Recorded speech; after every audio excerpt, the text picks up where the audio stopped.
моє буде ясним. Щоб вбивати ворогів. Нехай зброя моя буде справною. Щоб вбивати ворогів. Нехай воля моя буде сталь. Щоб вбивати ворогів. Україно, рідна земля мати.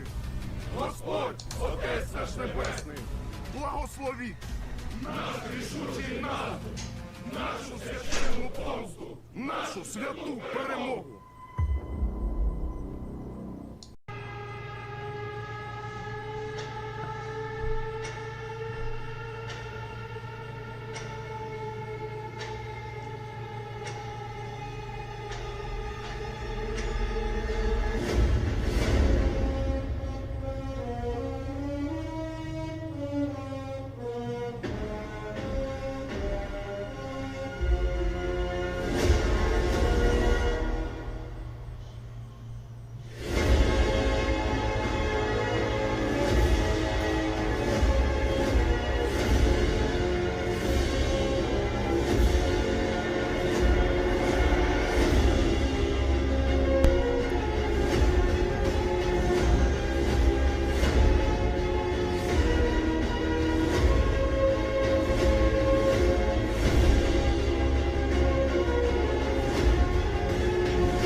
Good evening, everyone, and welcome to day 474 of Russia's illegal war in Ukraine.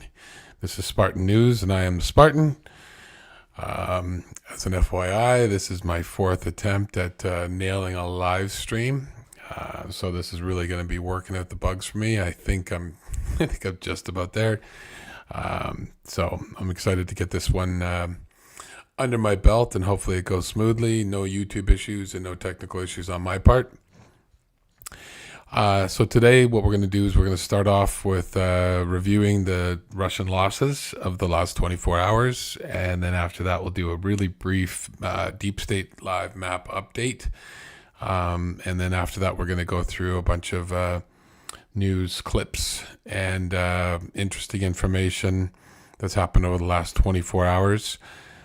As always, and I might actually put this in part of my intro down the road.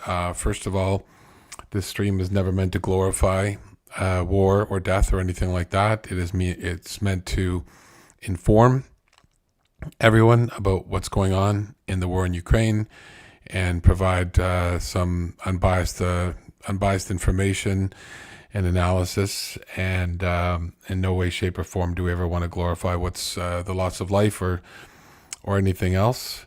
And I also wanted to say, because of the fact that there's an ongoing offensive right now, I want to stop saying counteroffensive, because in order to counteroffensive, you're countering someone else's offensive. Russia does not have an offensive right now. So this is the Ukraine offensive.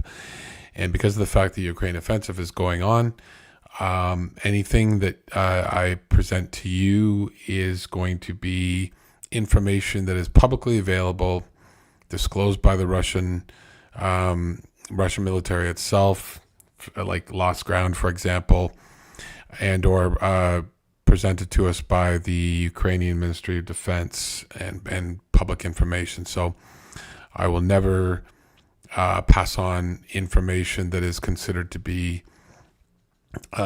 Ukrainian troop movements that, rumored only on the Ukrainian side or strictly from a Ukrainian frontline source that hasn't been vetted or published by anybody else. So I just want to get that out of the way. So just to cover off today's Russian losses, the last 24 hours, actually, we're obviously very delayed right now, and we're into the next day in Ukraine. But to cover off the losses of the last 24 hours from the Ukrainian Ministry of Defense, with some dollar figures attached to those losses by myself.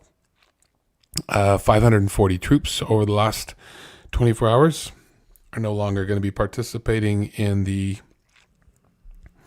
Ukrainian illegal invasion. 5 APVs, 10 vehicles, including fuel tanks, 5 tanks, 10 artillery pieces, 7 UAVs, and 1 special equipment.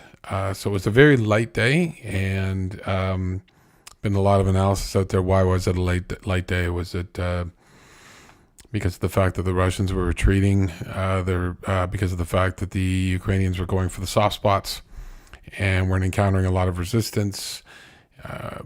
Did the Ukrainians not do a great job of keeping track of all of their accomplishments over the last 24 hours because they were too busy taking ground, etc.?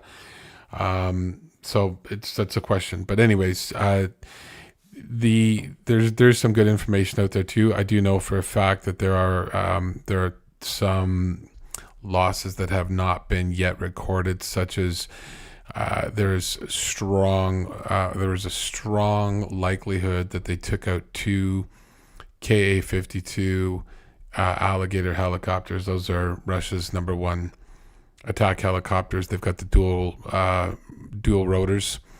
The only helicopter in the world that you can eject from, but we haven't seen anybody eject from it yet. But anyways, so there's and there are some other losses out there too. So that takes care of the losses. So I wanted to hop into the deep state map. And actually, before I hop in the deep state map, I did want to actually present to you. So we've had Saint Javelin, and we've had an animated picture representation of HIMARS, which is really cool with the smiling teeth on the front. And I wanted to know if anybody views this and takes a look at this. This is the representation for Storm Shadow. I think it's really, really cool. I think it's got a little Marvel tinge to it, and it's right in the same genre as the other two. So let me know what you think. I personally love it. I think Storm Shadow needs an avatar, and I think this could be it. So if you see this and you want to put a comment in, let me know what you think. So going on to the deep state map, all of the maps are out of date. They're very, very out of date. Full caveats that they're, I would say, over 36 hours behind, because of the fact that none of the mapping services, especially pro-Ukrainian mapping services, want to give anything away. I can understand that. So if we'll go back a day for each spot here. So if we zoom in here, and again, red is Russian controlled, gray is contested, and blue is blue. I believe the definition is Ukraine occupied but not confirmed, and then green is confirmed. So if we look down here to Lipkove, if we move forward, that's today, that's yesterday. So, Deep State is basically confirming that Lipkove is occupied by the Ukrainians. I can safely state that that is very, very conservative, to put it mildly. Nothing in this front. We know that there is some action going on in and around this area. Again, it's very hard to say everything that's going on based on unconfirmed troop movements and third party reporting and that sort of thing. But what I will say is that these cuts that you're seeing here, these blue areas, they are deeper. For example, in this area, right now, if we move forward a day, so look what happens here. So that is yesterday. Russian controlled area over here. You move forward a day. They've given up a huge swath of land there. And Makarivka is an interesting one. So it was confirmed taken both by Ukrainian and Russian sources. The Russians were actually the first ones to come out and say, we've lost Makarivka. And then today they came out, and I think somebody got a wrist slap, and they came out and they said, we've taken Makarivka back, confirmed. And there's actually video showing that the Russians attempted to take Makarivka back, and they got caved in. They did not take Makarivka back. So again, backing up a day. So this town right here is Lavadne, and Lavadne has moved into the blue, which is great, which means the Ukrainians have occupied it. The gray area has extended. And yeah, I think that is it. Now, if I remember correctly, I think I scrolled down the rest of the map, and Deep State has nothing else. So if we go there, we go to Avdiivka. Sorry, get the scrolling just right. So I go back and forth in Avdiivka. I know for a fact there is combat. There is some pressure by the Ukrainians in and around Avdiivka. Haven't heard any real Russian sources step up and say we've lost X, Y, or Z around Avdiivka, but there is definitely some pressure going on there. So that's something to keep an eye on. And then we go up to the famous Bakhmut. So Bakhmut is very, very interesting. So it's very, very quiet up here around Berkivka. This has been a push, a salient, or whatever for quite a while, and it has shown there's been an absolute vacuum of news.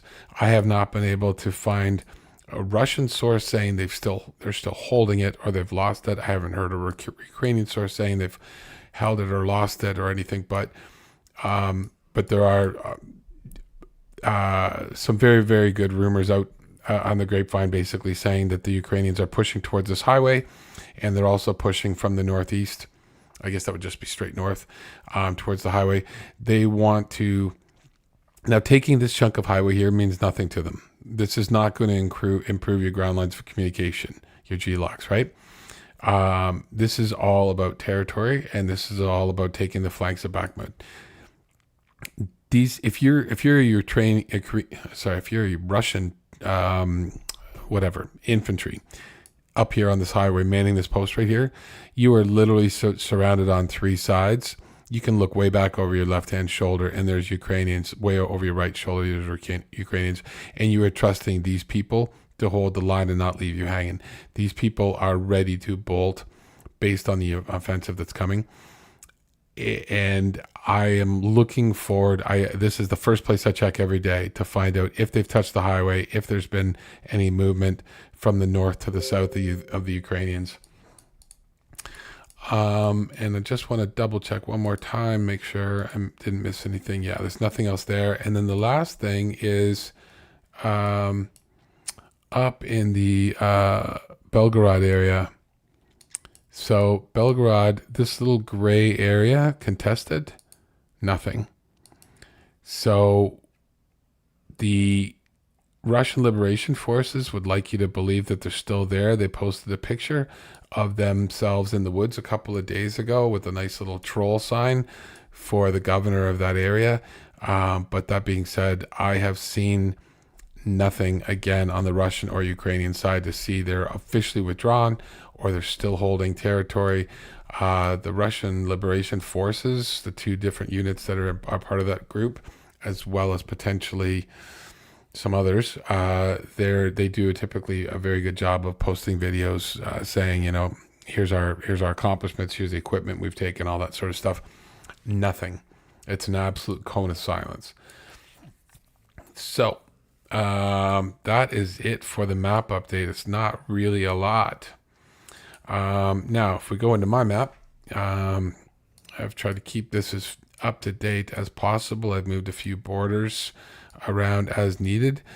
Same thing as always. I'm going to start from the bottom left. I'm going to work my way around counterclockwise and end up in the mystery places here. And you can see there's just an absolute ton of them. And I don't mind there being a ton of them because those are basically action that's happened, video confirmed action that's happened, but something where we don't want to geolocate it. We don't want to put anybody at risk, but we want to make sure that people get the news. So starting off in the Novokhovka area, a group of Russians were discovered near the Kakhovska dam, basically the dam that was blown. The 126th TRO Brigade sent a first-person view drone, a kamikaze drone, and while it was flying, it found one of the orcs taking a bath. Who knew orcs actually take baths? But here we go. And the video gets real potatoey at the end, but you'll see the typical Russian, I think it's Naval Brigade or something, the striped shirt, but I think, no, I'm not getting copyrighted right off the bat for a Russian song. I get a copyrighted video.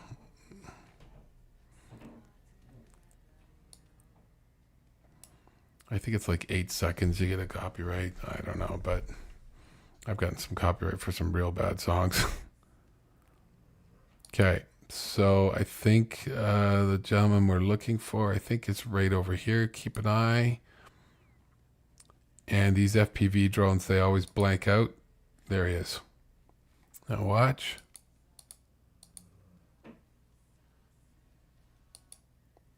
Oh, let's see if I can back that up one frame. You saw that striped shirt go by? There it is. There's this. So he's taking a little bath and boom. He's clean.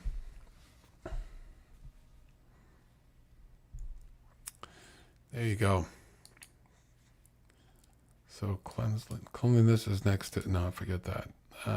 Okay, so moving on up. So we're going to, I don't want to miss anything, so I'm going to clear the coast here. This is a good one, I believe. Melitopol Mayor said a bit earlier that Primorsk Recreation Center, Sonachna, the base of Russians, was allegedly targeted. Now it seems a confirmation the strike have appeared. So this is apparently an area, a building where Russians were staying, and or their command center. It was their command center, and or their barracks, that sort of thing. So, and the belief is that it was the victim of a storm shadow. Now they posted these pictures kind of in the wrong order, but there's the hit. You can see that it took out that whole center block. That's what it looked like beforehand. There's the location in Primorsk. And a little more information as well, right on the coast. And I can't remember. Do we have? No, we don't. No. I thought we had possibly a video of it. But and that is what Storm Shadow does for you. It basically gives you the ability to reach out and touch someone at a long distance. Footage of the railway bridge in the temporarily occupied village of Vokimika in Zaporizhia Oblast, which the occupiers used to supply weapons from Crimea, was hit. And the Ukrainians daily have been hitting bridges, trains, railway hubs, etc. Here you go.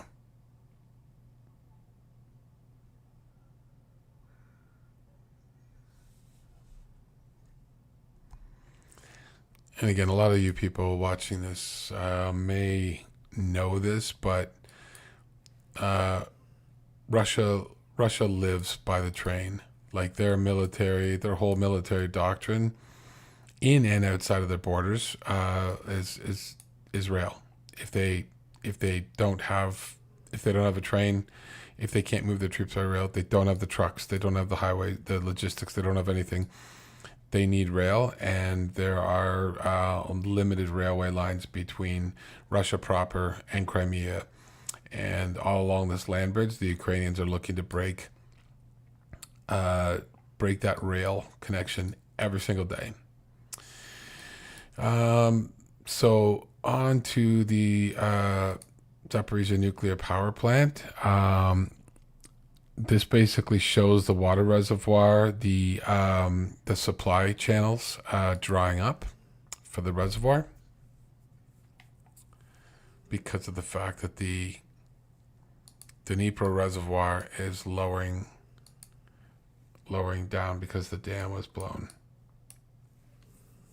So you want to watch right over here. So basically, this is when the reservoir is full, and these channels naturally supply the reservoir, and the reservoir is used to cool the nuclear reactors. And the reservoir, it needs to be a certain depth, and it needs to be a certain temperature. And if it stays at that depth and that temperature, then as the nuclear power plant expels warm water, it ingests cool water and keeps the reactors cool. If that water becomes too shallow, and it's kind of a self-fulfilling, it's a vicious circle. The pool becomes shallow. It's not being replenished by cool water or any water at all. The water that's expelled from the nuclear power plant is warm to hot, and it's heating up the pool, and there's not enough water in the pool to cool that water down, so it starts to send in warmer and warmer water. So anyways, that's the risk here.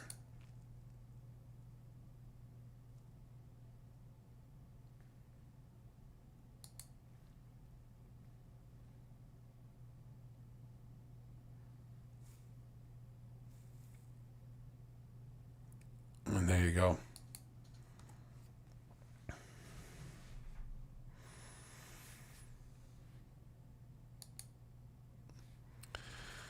So, moving on to our next clip. This is anti-landing underwater mines with the sensors became visible after the detonation of the HPP. So basically, these are little vicious little mines that they plant in the ground near the shore, where the tips of them are just above or just at the surface, just below the surface of the water. And that way, when a landing craft, like, any sort of boat, tries to approach the shore, they hit the metal rods on these mines and set them off. They're very, very difficult to see in the water, and because the trigger is so small. So there's one there. So you see this. So the water has receded because of the dam being blown, but this might be, I don't know, 3 feet, whatever. And then there's the mine, and then it's sitting on a base. Let's watch how many there are. А стол выбило волнами, а скамейки вообще унесло.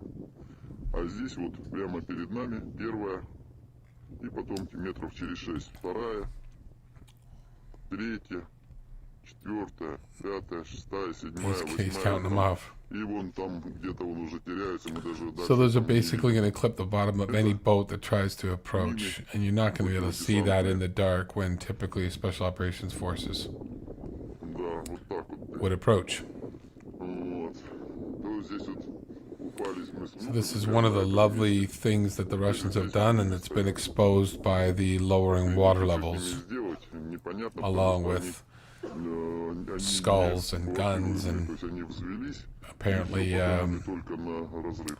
some potentially murder victims, that sort of thing. So it's, anyways, but Сейчас идем. it's really sad to see what the Russians have done to the coast, and imagine the things that they've done that we haven't seen yet. Anyways, so probably not a surprise to the Ukrainians, anyways, but there's something that I didn't know about. I'd never heard of that kind of mine before. Moving on down, the Russian army tanks are continuing to be obliterated in the Zaporizhia direction by Ukrainian forces from the 44th Separate Artillery Brigade and the 65th Separate Mechanized Brigades.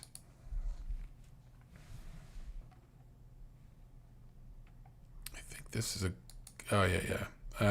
And I think this one's got music. That's 9 problems and a bitch ain't one. yeah, I can't play that. I wanted to hear that though.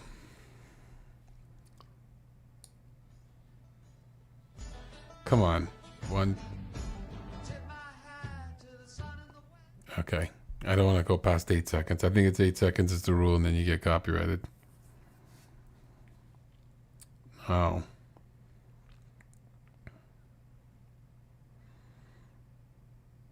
I think it's the next couple of tanks that hang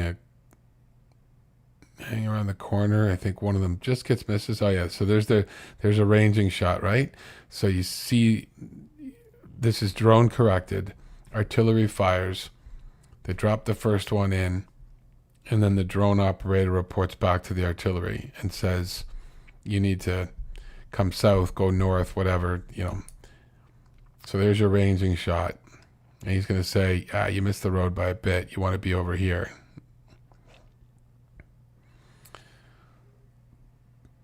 And that is an interesting looking vehicle. I'm not quite sure what that is.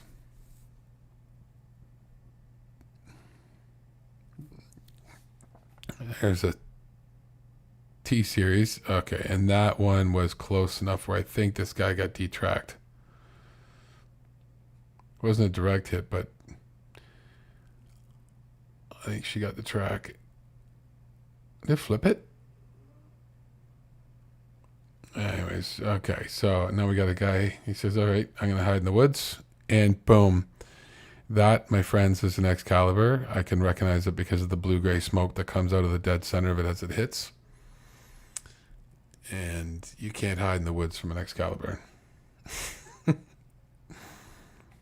see what's going on with the music. Oh, still got the banjos. Got a little bit of a cook-off going. It's incredible that the Ukrainian artillery can have a ranging shot, then a very close shot, and then a dead-on shot. And the Russian artillery will drop 10, 15, 20 at one target and maybe not hit it. They literally have to blast an entire neighborhood. And that's why when you hear people talk about the fact that the Russians in the early days were dropping 20, 30, 40, 60,000 shells in a day, all these ridiculous numbers, and the Ukrainians couldn't drop that many. Well, the Ukrainians don't have to drop that many. An Excalibur can hit the center of your dining room table at 25 kilometers. Why would they need to drop 10 times as many artillery shells to hit nothing?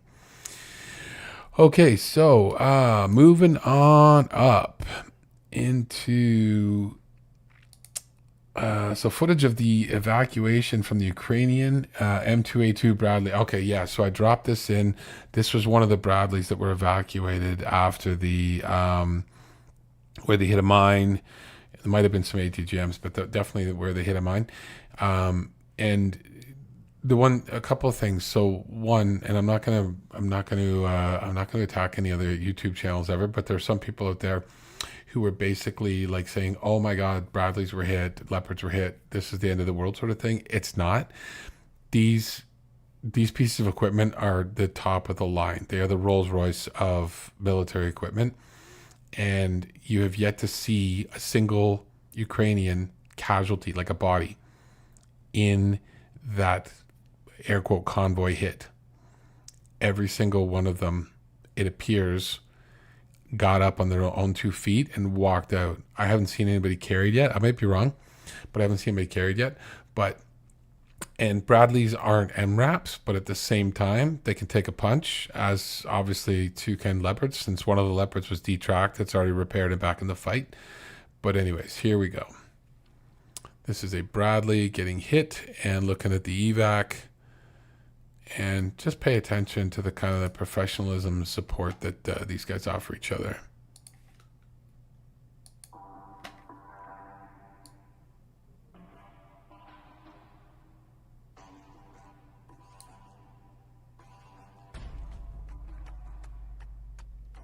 So the Bradley's already been hit.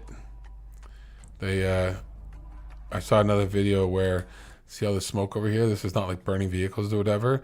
There was another video where I believe it was one of the Bradleys let go with all of its smoke charges to give everybody some cover.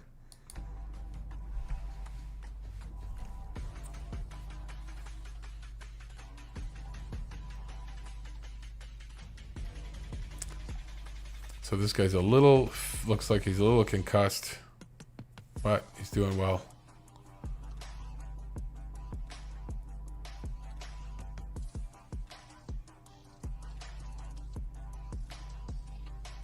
Oh God, I forgot to turn the, oh damn. That can't be copyrighted. I'll leave it playing. Just touching base with this guy again. Letting him know he's got his back, a little bit of a stack.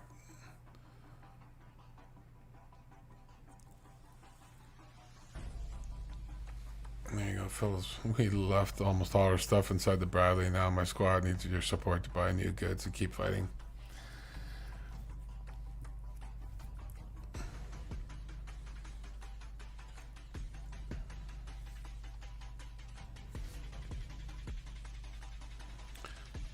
High-end gear's at a premium, and that would really suck to leave all your stuff inside a detracked Bradley, especially if you got concussed a bit and didn't know what was going on. Okay, so next up, the repulse of the Russian counterattack on Storozheve by the Ukrainian fighters from the 88th Mechanized Brigade and the 36th Marine Brigade. 2 days ago, 4 Russian military vehicles were completely destroyed. The Ukrainian Marines also took Russian prisoners.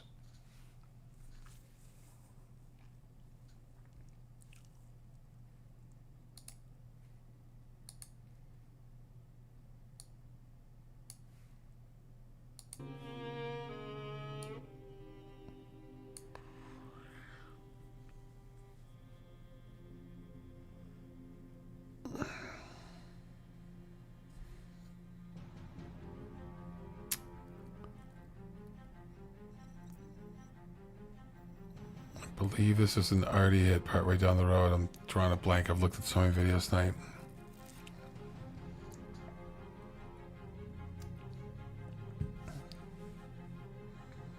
Oh, we got something over here. Already hit.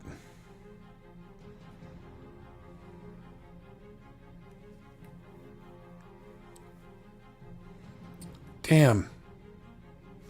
Is that a mine? Or did that already have him dialed in for that spot? Well, that's right here. Kind of look like a mine. I don't know, it's hard to tell behind the tree. You don't see the full impact. Oh, jeez. What the heck? Now it's looking more like Artie.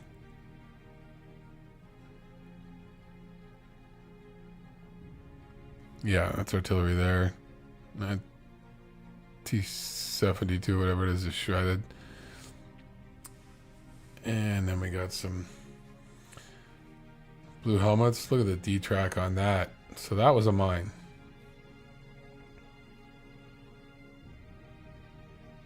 Hits the mine on the left-hand side. The wheels rotate. The track is blown, and then it just kicks the track off the top, and that's why it bulges out front like that on a D-track.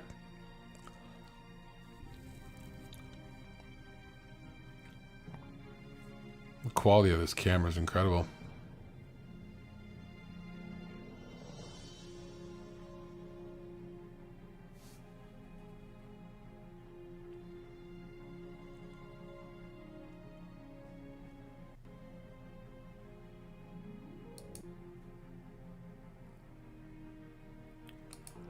Okay. I don't like. Not a prisoner of war guy. Unless they voluntarily want to talk afterwards.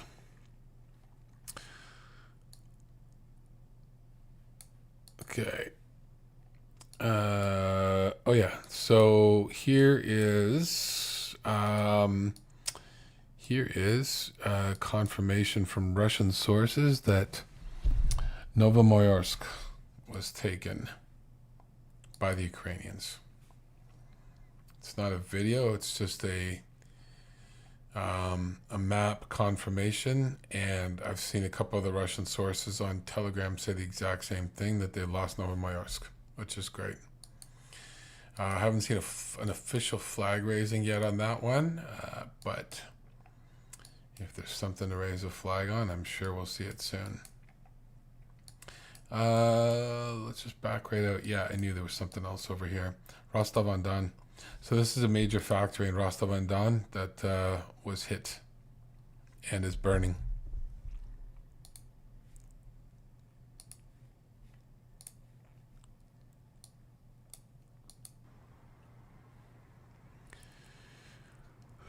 It's a good one. Thick black smoke. And again, based on that distance, you tell me what hit it. Maybe this guy. Okay. When I screw around like that, I lose my spot. Yeah, so I did that. Okay, so the 28th Brigade destroyed a Russian dump of anti-tank mines. So this one didn't go off like a mini nuke or whatever. This one just basically if this is the one I'm thinking of, it just ramps up. Yeah, look at the pile of anti-tank mines there, like hundreds and hundreds of them. And so now the drone backs off. That's over there. So I'm guessing none of them had fuses, which is smart. I still can't believe it just burned like that. You'd think one would pop and make the rest pop, but with no fuses, there you go. And it's just one intense fire.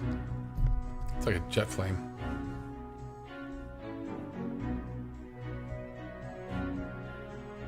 It's such pleasant music.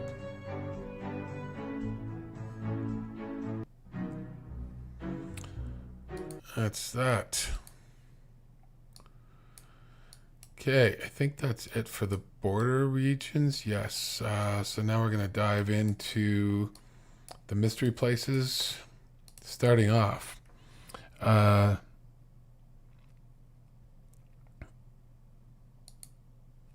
forget which this. I didn't copy the title right. Oh yeah, FPV drones knock out a Russian BMP-3. Sorry, I didn't get the title right on that.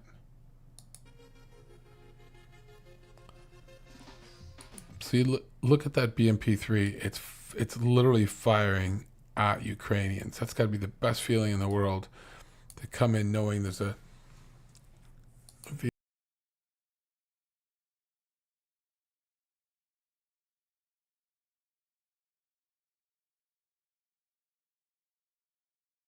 now that might be what's called an MK, which is a mobility kill. I don't know. You know, who knows? Maybe it punched right through. It at least took the track off, so it's not going anywhere. And a longer video of the AFU drone harassing and helping infantry eliminate Russians. So this is a very famous video of a couple of Russians basically living under a tank for a while. Most of us only saw the very end where the infantry walks up and throws a grenade underneath. But here's kind of the full harassment of a drone, or the drone harassing these two hobbits.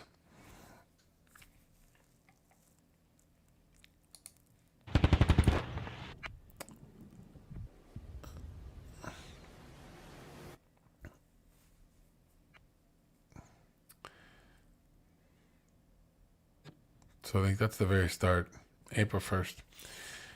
It's a while ago, but it's the first time I've seen this. It was just released today. It's the first time I've seen the full video.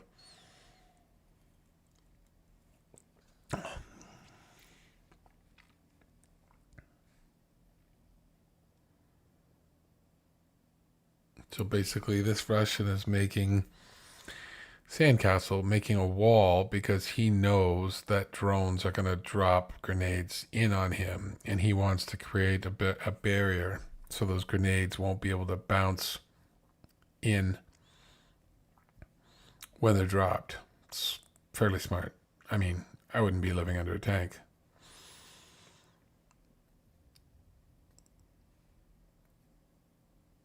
There's two of them in there.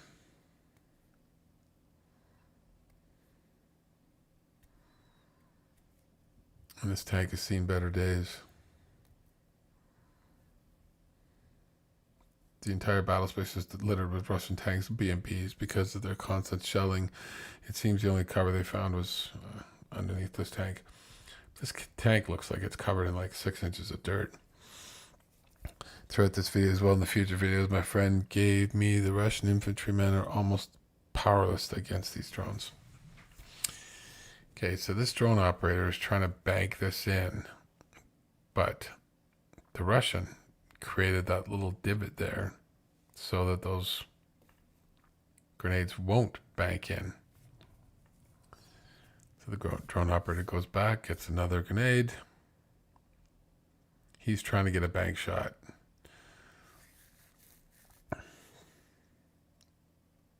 The dirt areas seem to be... So now he's switched up to a thermite grenade. And boom, he broke the thermite grenade.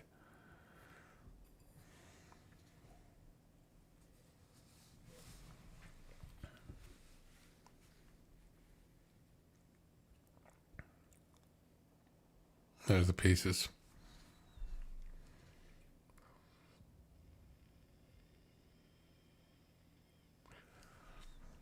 Okay, take another shot. Very, very patient. See what he's trying to do? He was hoping that would bank off the edge and go under, but it just, because it was loose dirt, it just stuck like a sand trap shot. What a hellscape.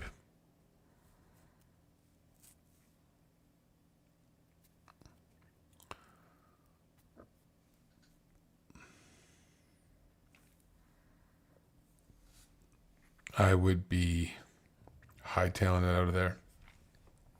If a drone operator knows where you are, they're not going to give up, and they're also going to tell their friends.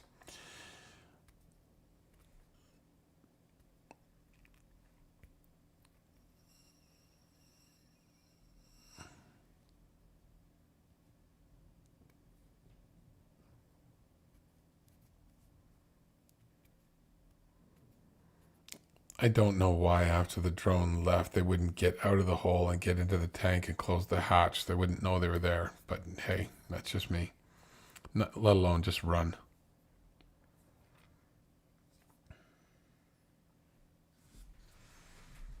So the one guy's got facial injuries and he's covering his face with a shovel.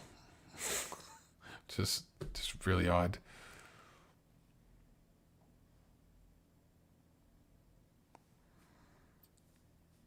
And this says April 1st, so there's still snow on the ground April 1st. That's brutal. Brutal way to sleep. So he's going to try for another bank shot. And no. Now again, that thing's going to shoot shrapnel straight underneath the tank. Now it's nighttime. Last chance until tomorrow.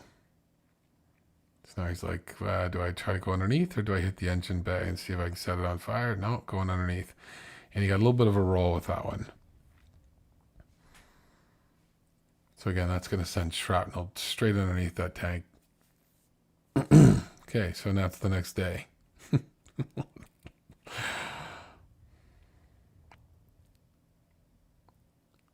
Tried for another bank shot.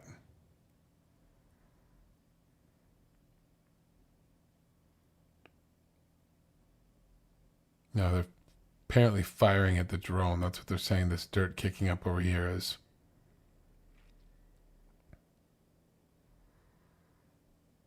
So they tell their forces that the Russians aren't leaving.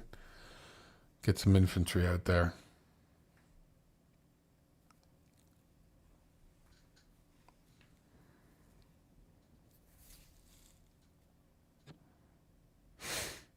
It took a long time to go off. BMP will arrive to suppress them as well, all on video.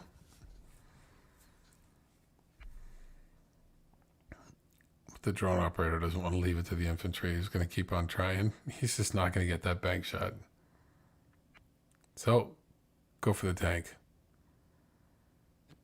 Maybe you can burn him out. He actually got some smoke there. Look at the tracers flying by. I watched one tracer hit the tank here. Hit a tree and then... So I think they're suppressing somebody off in the distance. This is the BMP showing up.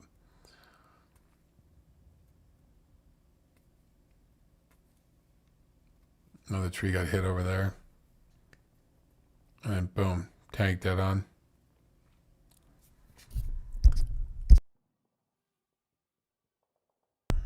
So you can see them both laying under there. One of them's got one of those thermal blankets on, those tinfoil thermal blankets. With all that firing and everything, they're still not getting up.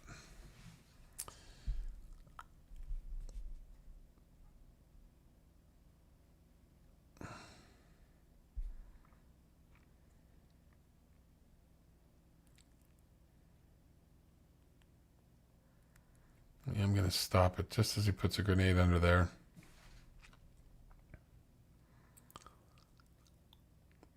He's got a grenade. Pulls the pin. And there you go. And we'll leave it at that. If you've seen the previous videos, you know the grenade is successful. Ukrainians burning Russian T-72 tank with the help of first-person view kamikaze drone. Location and time unknown. Probably is known, but we're masking it.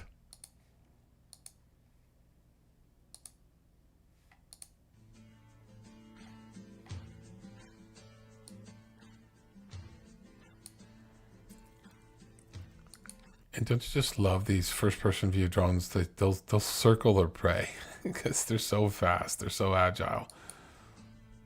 It's like, where do I want to hit you? What's going on? What's open?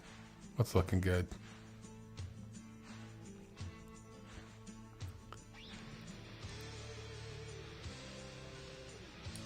Okay, I better kill that. I don't need 2 copyright strikes in the same video, same stream. And then lines it up. And boom, right in the engine bay. That spot where you hit it is the weakest armor on the tank. And if it's an SPG-7 that thing is carrying, doesn't even matter if it's the roof, sides, whatever. It's going right through it. It's got a shape charge on it. And he made short work of that. Okay. The Nightmare Mobile Ukrainian soldiers devise improvised combat vehicle. Oh, yeah.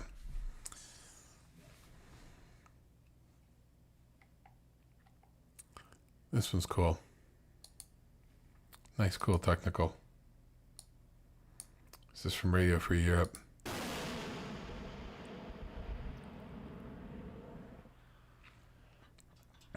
And look, they even got stabilizers. So you take 4 tubes off a grad, throw it on the back, get the stabilizer so the truck doesn't rock when it fires. We really wanted the combat vehicle and looked for people. We found volunteers who agreed to make it, and we helped them. We had pickup trucks, some money from volunteers, 6 weeks of patience. So what? Yeah, let's make a road warrior thing. And now our unit has this beautiful vehicle, the Nightmare Mobile. Love it. Extra mobility makes it easier for the unit to move into position. They can shoot and scoot faster than and reload faster than any regular grad. Піхота противника підтягується, якісь резерви йдуть, або замічена якась техніка супротивника, ця машина одразу Short notice. The added firepower helps the troops on the battlefield. в принципі готова до These guys can roll up behind a unit that needs some help and drop 4 grad rockets and глазки, які будуть make a lot of noise. наші попадання. They did a great job on this. Like, they've got stabilizers, and Бойцы 56-й unit has just received the coordinates of a Russian command and control center. одного из штабов российских войск, и сейчас по нему наносится удар. So I'm sure these guys are pretty good at getting the dope for the targeting, distance, that sort of thing.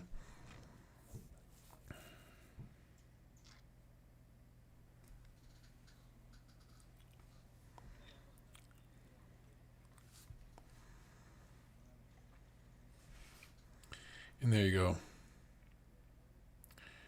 Radio Free Europe, Radio Liberty, kicking ass and taking names that they're reporting. They're so good. No fluff, no BS. It's not all about the reporter or the personalities or whatever. It's all about they let their subjects do the talking. Crimea is a debt of honor which we must repay. We must help the Ukrainian people to liberate Crimea. And it will be a great honor to participate in the liberation of Crimea. And we will definitely participate in it. Caesar, commander of the Freedom of Russia Legion. This is the non-controversial portion of the Russian Liberation Front. These are the guys who are not ultra-nationalists and all that stuff. Although, I don't have a problem with the other guys if they're fighting the good fight. Here you go. Мы обязаны вернуть. Мы обязаны помочь. We must help the Crimean people to liberate Crimea. И поэтому для нас And so for us, it is very symbolic, and it will be a great honor for us to participate in the operation операции по освобождению. of the liberation of Crimea, and we will definitely take part in it. Here you go. It's good to hear. It's not just all about their cause. They realize they've got to help out the cause that gave them their opportunity. Weekly report on the joint work of the reconnaissance fighters of the 129th Separate Battalion Luftwaffe together with the 55th Separate Artillery Brigade. This is a compilation video of what these guys have done over the last week. And what a resume. I can't remember on the music front. We'll see.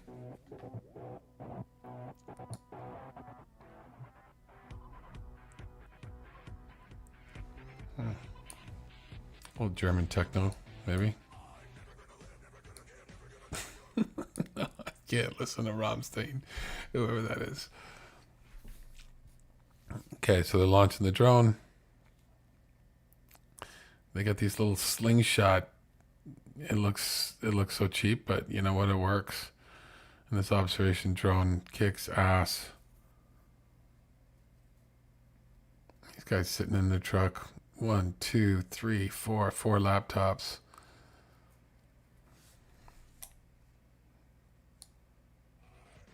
And they are coordinating that artillery. So I don't know what that is. And there's a toss, I believe. Flamethrower, MLRS.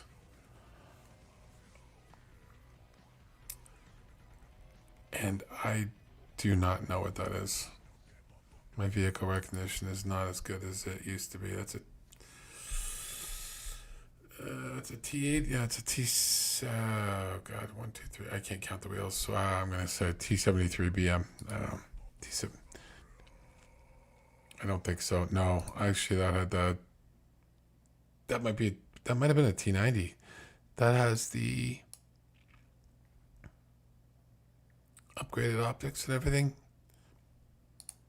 Might be a T90. T90M? Oh, it's just guesses. Don't take what I'm saying for it. And there's a BM-21 Grad. Around since World War II, I think. Okay. So the Grad gets hit, and they're very, very good at firing off a rocket or two to say thank you.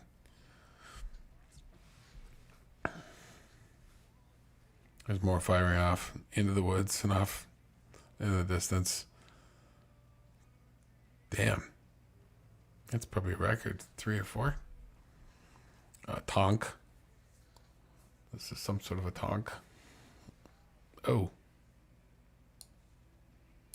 Just what was hit back there? Is that nothing? No, just a building. And then the next one hits the tank. Oh, close. That is an SPG. Is that a Mista? Oh God, Mista A? Mista? I can't remember. Anyways, nice hit. And again, those cheap white planes that you saw these guys launching, they're using those drones. There's a fuel truck. They're using those and drones to correct artillery, to spot and correct.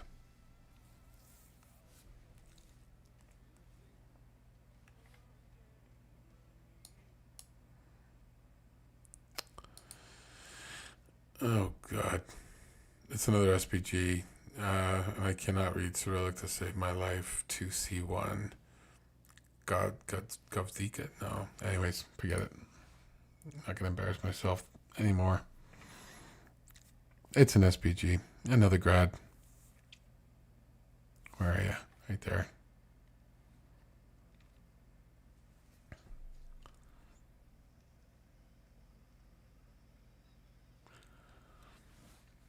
I do like these units that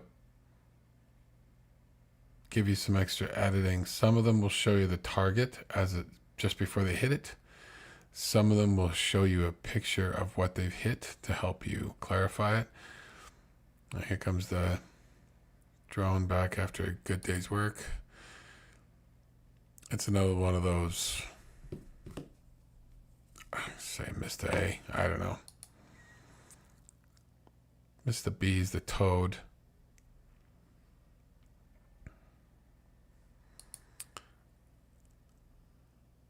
There's a Mr. B. Yeah, no. 2A65. Nope.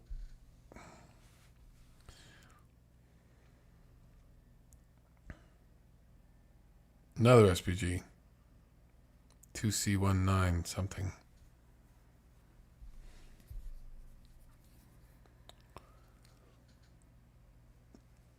And just your cheap truck that clearly was carrying something. And there's another MLRS. Looks like the upgrade from the Grad.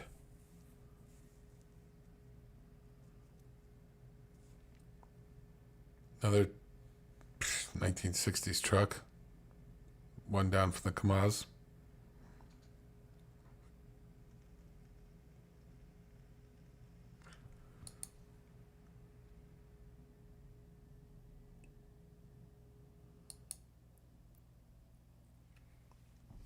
Another T-Series tank. Don't know if that's a 90.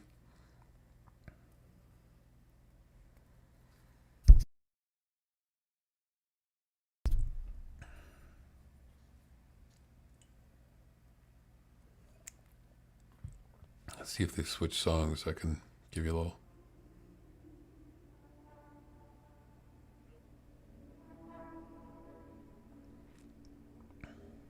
That's a pretty cool visual.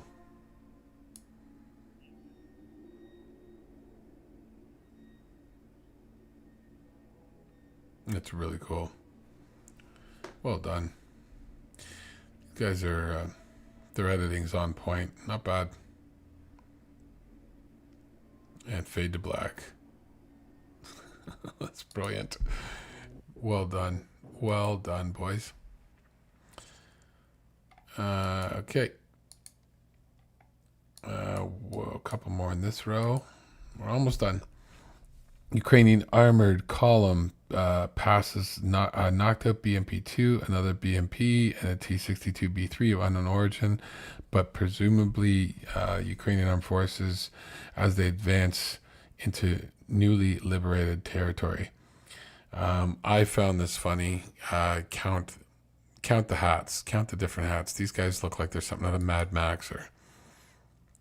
And normally the kit of the Ukrainian forces is on point and typically the same.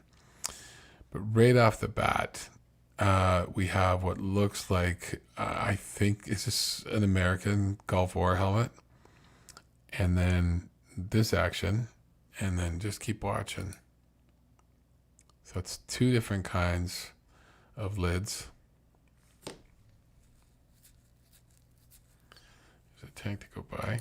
Now, this guy looks like he's almost got a motorcycle helmet on. I don't know when this is from, but he's lost whatever covering was on it. I don't think that's Kevlar either. That looks like it might be cheap, but anyway, so we got 4 different types of lids. I swear that guy's wearing a freaking snowmobile helmet, or it's a BM. Now, there's number 5. The texture on this thing, I'm not a helmet expert whatsoever. I don't know when that's from. 6, skull cap. 7, oh, did you see that? Are we going back to that guy or not? Hang on. 7 is the beanie. I don't think we're going to catch it. Buddy in the back's got a beanie.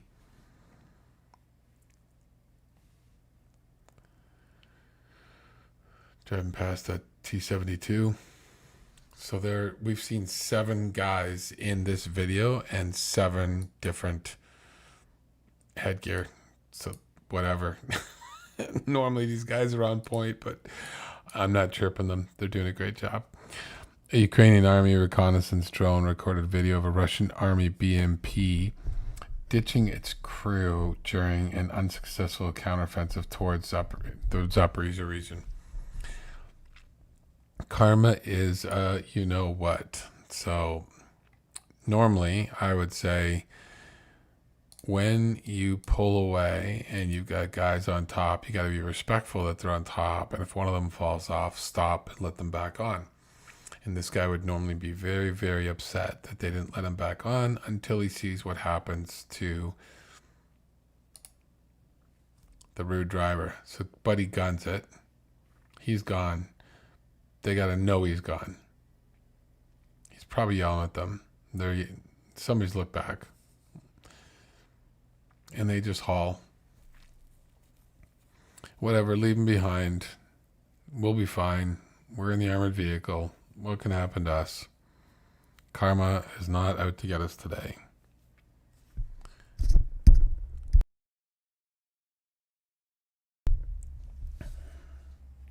In 3, 2, 1.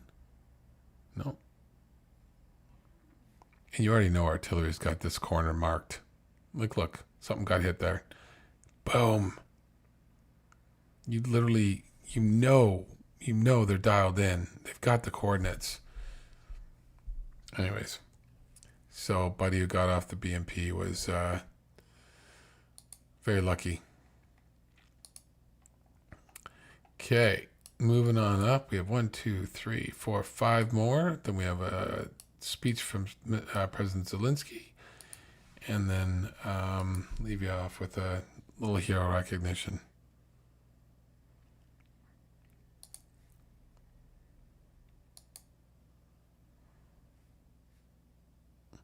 Ukrainian fighters from the 3rd Separate Assault Brigade, Azov, 3rd. Anyways, this time they did not have time to drink the water from the canal because they were fleeing from artillery fire. So some of you may remember seeing that famous video of the couple of guys laying on the side of the canal and drinking water out of it with their helmets.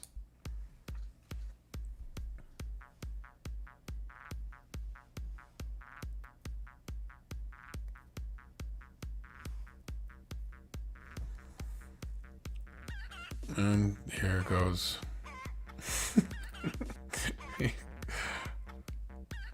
Here goes the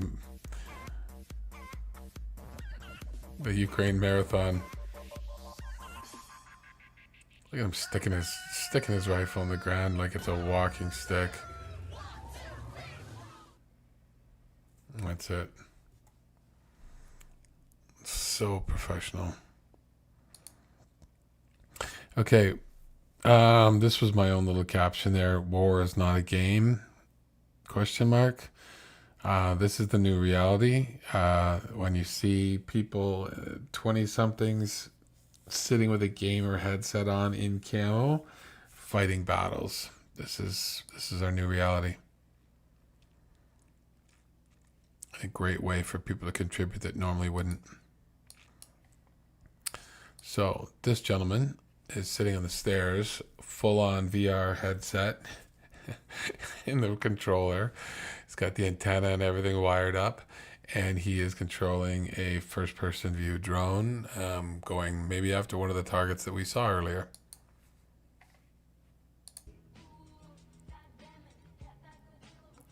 It's got him targeted. Yeah. Booyah.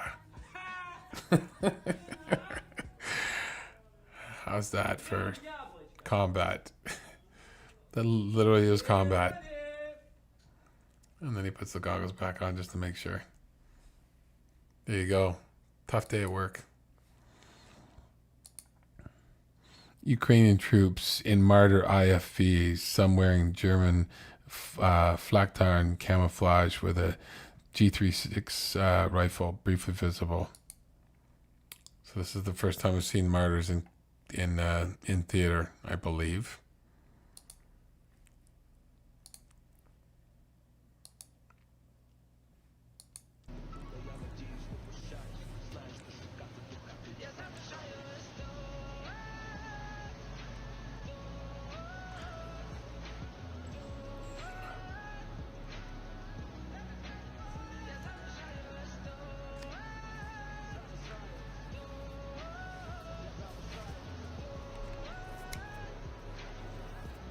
Did I miss this? Where's this rifle that we're talking about? Look at the setup on top of this. If I'm correct, aren't these the Strelas? Or I think they've got anti-air capability, if I remember correctly. They might have the pods that have both anti-air and... Oh, there's the rifle. Yeah. I might be totally wrong, but I think they've got a couple of anti-air missiles on one side and maybe it's a gun on the other. It's been so long since I've seen the Martyr setup anyways, but very cool. They're slick little vehicles. Okay, Ukrainian armored vehicles rolling through newly liberated territory. Yeah, and this is how the Russians rescue places and liberate, in their minds, places.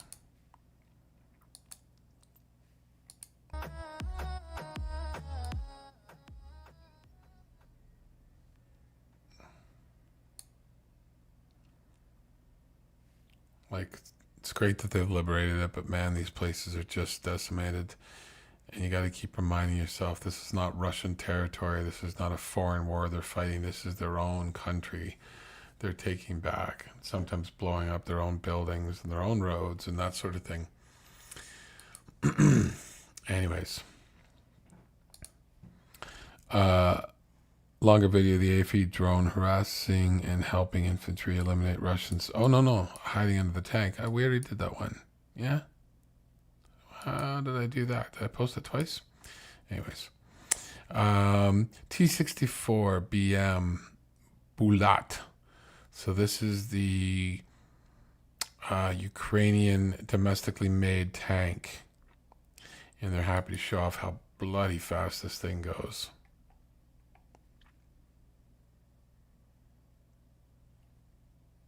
Oh no, you're not going to freeze on me. I will refresh you. There we go. This thing is hauling. I don't know what the top end is. I think it's 70 kilometers an hour, but Oop. Like, she is giving her on a field. Giving her.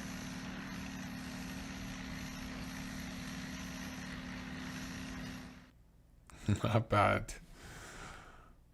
Not bad. Well done. Okay. So the second last thing we have for you tonight.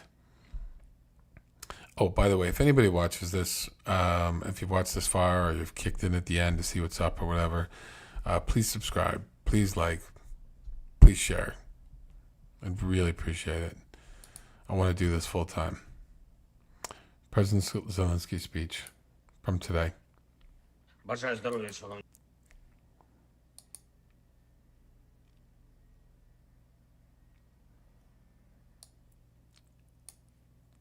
українці, провів сьогодні ставку.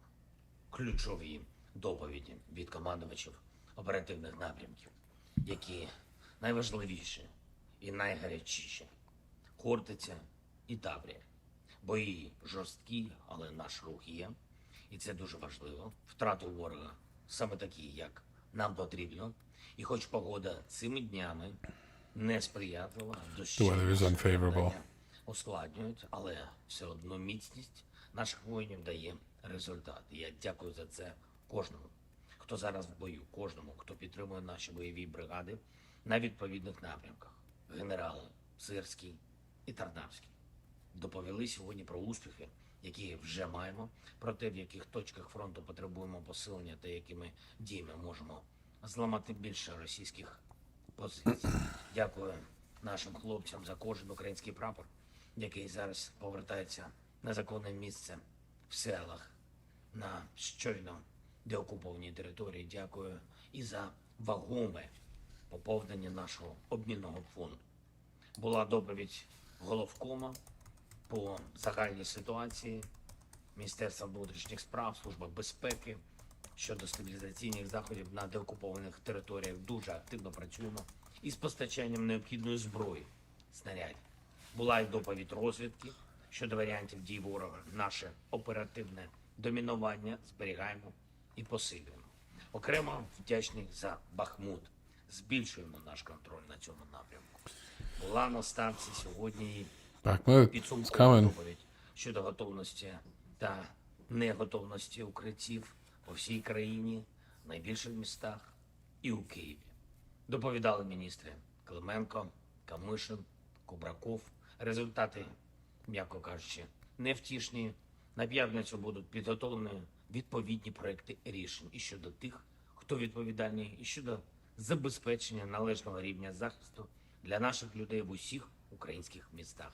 Провів кілька нарад щодо наших міжнародних заходів цей тиждень, як і завжди, зробимо дуже змістовним. Перше, готуємо нову підтримку зброєю від наших партнерів для наших воїнів. Друге, готуємо залучення більшої кількості світових суб'єктів до реалізації формули миру. Третє, працюємо, щоб Вільнюський саміт був дійсно змістовним.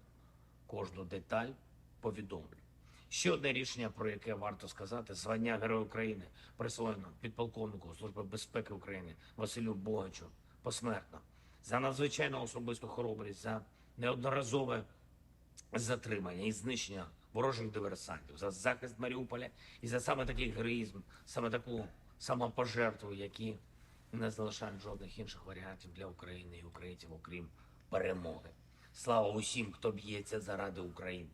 Я дякую кожному і кожній, хто зараз в бою, на бойових постах і в бойових завданнях. Крок за кроком рухаємось вперед. Віримо в перемогу. Вона буде. Слава Україні! Героям слава. I think he's probably had 430 maybe speeches out of 434 days. I think he's missed maybe 4 due to, travel, that sort of thing. But very impressive man. And like his days, can you imagine his days? How early, how late? And this is a recognition for a fallen Ukrainian hero, a Ukrainian army soldier. His name was Andriy Batya. He was recently killed in action in heavy battles near Galiapol in Zaporizhia on the southern front lines in the ongoing Ukrainian offensive. So I try to recognize a Ukrainian hero each night. I'd like to be nights where there's none to recognize because no one has fallen. But there you go. So I'm going to review this stream afterwards and see how it started off. I believe that I missed a button to, I started streaming and I started recording and I was good in the OBS, but I probably didn't select start broadcast. So I think when I upload this, it'll be full, complete video, but I think anybody who clicked in at the start would see that the live broadcast was late. So working out the details. Anyways, thank you very much for anybody who watches this. Again, please like, subscribe, share, provide any feedback. It's an honor reporting on the news, and I hope to talk to you all soon. Have a good night.